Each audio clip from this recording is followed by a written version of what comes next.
Assalamualaikum warahmatullahi wabarakatuh dan salam sejahtera.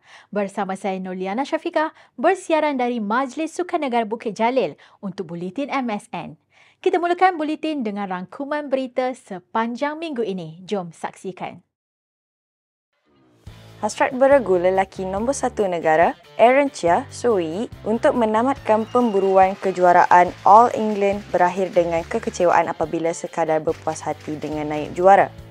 Perlawanan akhir yang berlangsung di Utilita Arena Birmingham pada 16 Mac, Aaron Wui terpaksa akur dengan kekalahan straight set 16-21, 16-21 kepada juara bertahan dari Indonesia Fajar Alfian Muhammad Rian Ardianto.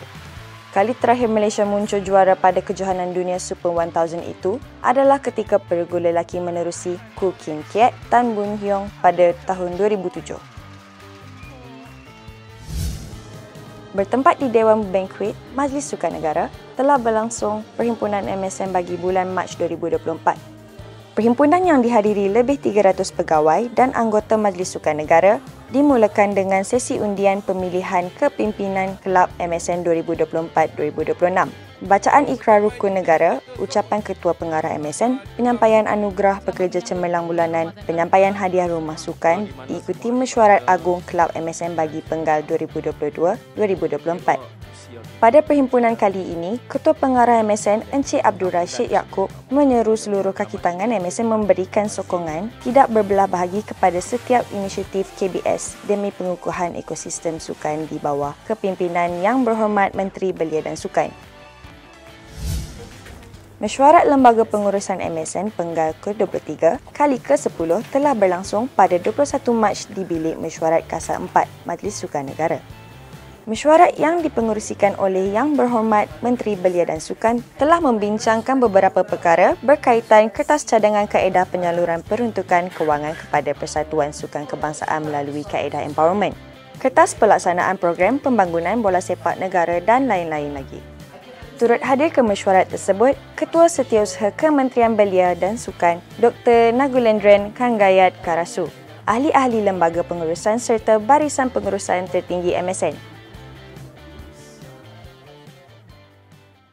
Pulau Legenda Pulau Langkawi kembali tersenarai dalam laluan perlumbaan Petronas Lito di Langkawi 2024 yang turut menyaksikan 2 peringkat perlumbaan buat julung kalinya bakal diadakan di Sarawak.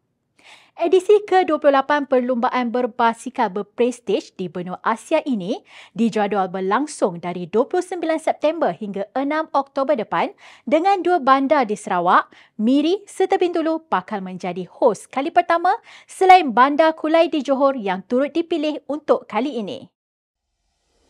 Keseluruhan 11 negeri akan menjadi hos pelepasan dan penamat untuk Petronas Lito di Langkawi 2024 kali ini dengan perlumbaan berstatus Pro Series itu menawarkan persaingan 8 peringkat.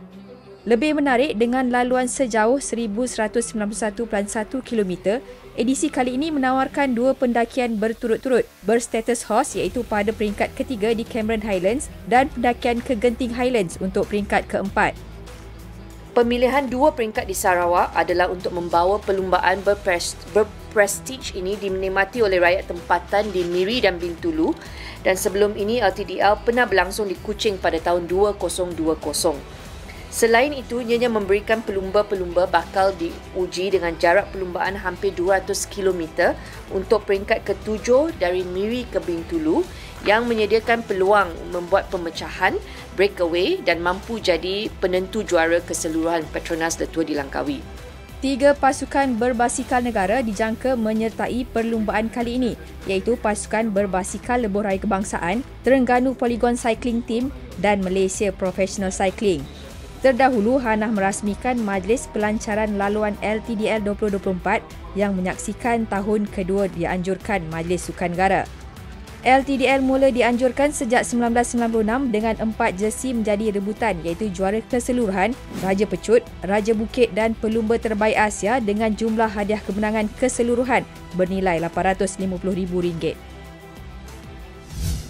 Sementara itu, Ketua Pegawai Operasi Lito di Langkawi, Emir Abdul Jalil menyifatkan perlumbaan edisi kali ini antara penganjuran paling mencabar sejak LTDL bermula pada tahun 1996.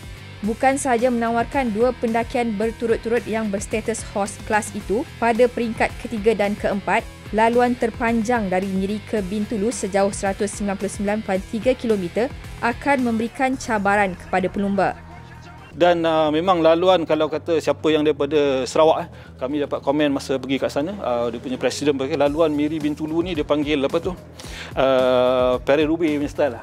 Dia memang very bumpy dan dia memang sangat mencabar. Kita kalau bawa kereta dia melambung-lambung sikit. So kalau kita ride basikal, dia pun ada melambung-lambung sikit dan bukan dangerous sangat, tapi memang ada satu cabaran yang lain bagi pelumba. So memang ini kita katakan bahawa lengkap lah, maksudnya kita masih lagi berpeluang untuk dapatkan pemenang keseluruhan di peringkat ketujuh. Jadi the whole technical part buat LTDL ni, sebab kita bukan saja kita nak tempat cantik dan sebagainya, kita kena fikirkan dia punya technicality of the race lah. So kita daripada peringkat pertama dan di back-to-back climb, kita pindah dan ketujuh kita ada satu lagi laluan yang boleh buka laluan untuk pelumba catch up time tu, time gap. Pada edisi kali ini, selain 3 pasukan berbasikal negara, pasukan dan pelumba dari Kazakhstan, Amerika Syarikat, Itali, Spanyol, Switzerland, Australia, China, Indonesia dan Jepun dijangka turut serta dan pengesahan penyertaan akan dibuat pada Ogos ini. Kita beralih ke berita aktiviti warga MSN. Kelab Sukan dan Kebajikan Majlis Sukan Negara atau Kelab MSN menerusi presidennya yakin dapat membentuk kerjasama secara kolektif bersama Barisan Kepimpinan Baharu untuk Penggal 2024 hingga 2026 demi pembangunan insan dan kebajikan warga MSN untuk lebih bersemangat dan produktif dalam memajukan agensi sukan nombor 1 negara. Kelab MSN yang mengadakan mesyuarat agung tahunan pada Rabu di Bukit Jalil merupakan mesyuarat terakhir bagi Kepimpinan Penggal 2022-2024 digantikan dengan Barisan Kepimpinan Penggal 2024-2026 yang dilantik menerusi undian ahli kelab yang dijalankan pada 11 pagi. Menerusi keputusan undian, Ketua Cawangan Sumber Manusia MSN Encik Rozaki Zakaria berjaya mendapat undian tertinggi bagi jawatan Presiden.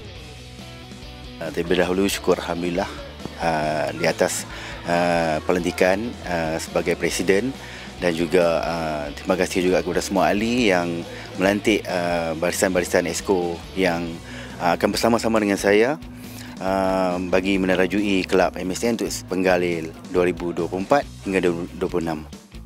Antara target kelab untuk sesi 2024-2026 ini, di mana kita akan tengok balik perancangan yang dibuat pada penggal yang lepas, mana yang kita rasa kita perlu teruskan, kita akan teruskan, dan adanya ada benda baru yang perlu kita usahakan dan kita akan buat sesuatu yang barulah bagi menjamin kedapatan semua ahli-ahli dapat menerima di samping mereka mencarum setiap bulan, mereka merasa keimbuhan secara langsung dan tak langsung. Umum mengetahui penubuhan kelab yang berdaftar untuk sesebuah jabatan telah termaktub kebertanggungjawab untuk menjaga kebajikan semua pencarumnya termasuk penganjuran aktiviti silaturahim dalam kalangan ahli.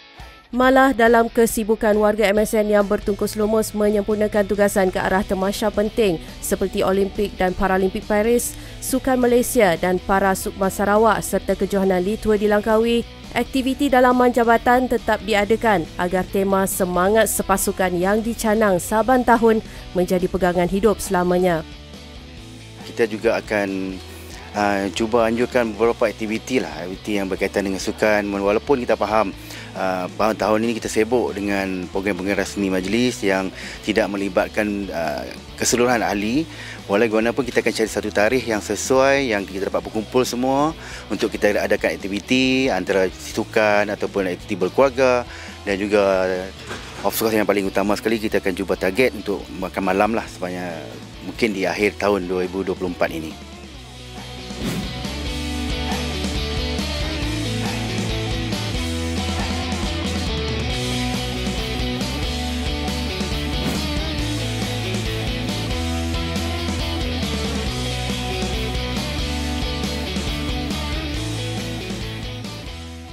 Laporan tadi mengakhiri buletin edisi kali ini. Sehingga kita berjumpa lagi di edisi akan datang.